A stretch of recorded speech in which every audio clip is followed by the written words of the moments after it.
जीवप्रेमी आहेच, मी जंगल वाचवायचं काम केलं होतं. तुम्हीच जे आरे होतं, अरे मी वाचवत होतो, तुम्ही आलात आणि ते आरे कापून टाकलं. मग करू काय? त्याच्यामध्ये काय काय प्राणी राहतात हे तुम्हाला सांगितलंय, नाव दिल्याशिवाय तुम्हाला कळणार कसं ते? मांडूळ, मांडूळ म्हणजे काय? मिळेल आरे मध्ये जा बघ.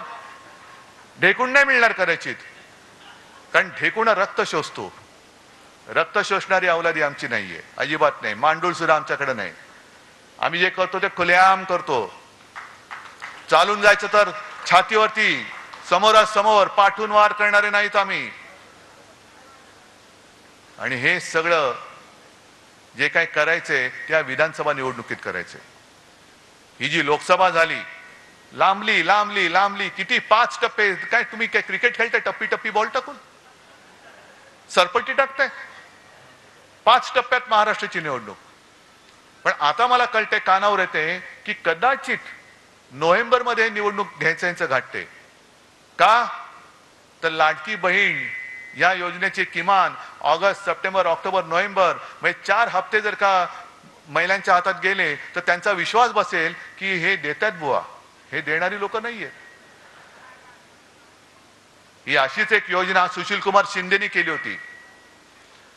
एक कधीची 2004 किंवा तेव्हाची निवडणूक असेल, मला आठवत नाही.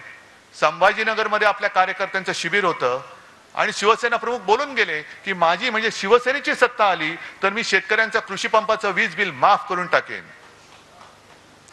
सुशील कुमार शिंदे बसले होते, आता आपल्या सोबत आहेत. पण त्यांनी काय केलं? मुख्यमंत्री होते, ताबडतोब योजना अंमलात आणली. शेतकऱ्यांना 0 रकमेची बिलं पाठवायला लागले. शेतकरी खुश झाला, हे देत आहेत तर ते कशाला पाहिजे, हेच देत आहेत. परत निवडून दिलं काँग्रेसला. काँग्रेस सत्तेवर आली, सुशील कुमार शिंदेची विकेट पडली, विलासराव देशमुख आले.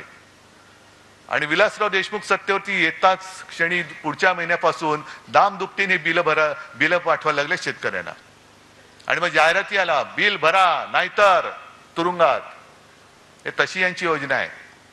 हे फसवी करायला. आणि तुम्ही किती पैसे दिले तरी मी माझ्या महाराष्ट्राच्या किमतीला महाराष्ट्र विकून मला तुमची भीक नको, हे महिलांनी ठरवायला पाहिजे. आता आहे ना, जिजाऊचा महाराष्ट्र आहे, झाशीची राणी मेरी झाशी नाही दूंगी. तसे हे अब्दाली येत आहेत, आपला महाराष्ट्र लुबाडायला येत आहेत. 1500 रुपये लाच देऊन आपला महाराष्ट्र, शिवरायाचा महाराष्ट्र ते विकत घेऊ पाहत आहेत. तुमची मुलं बाळ ते बेकार ठेवू इच्छित आहेत. सगळे उद्योगधंदे गुजरातला नेऊ पाहत आहेत, नेता आहेत. तरी सुद्धा आपण 1500 रुपयावरती महाराष्ट्र विकणार आहोत? हा निर्धार आपण केला पाहिजे. ठीक आहे, योजना आहे, लाभ जरूर घ्या, कारण हे तुमचेच पैसे आहेत. हे काय यांच्या खिशातले नाही आहेत, हे पैसे तुमचेच आहेत. आता तर आणखीन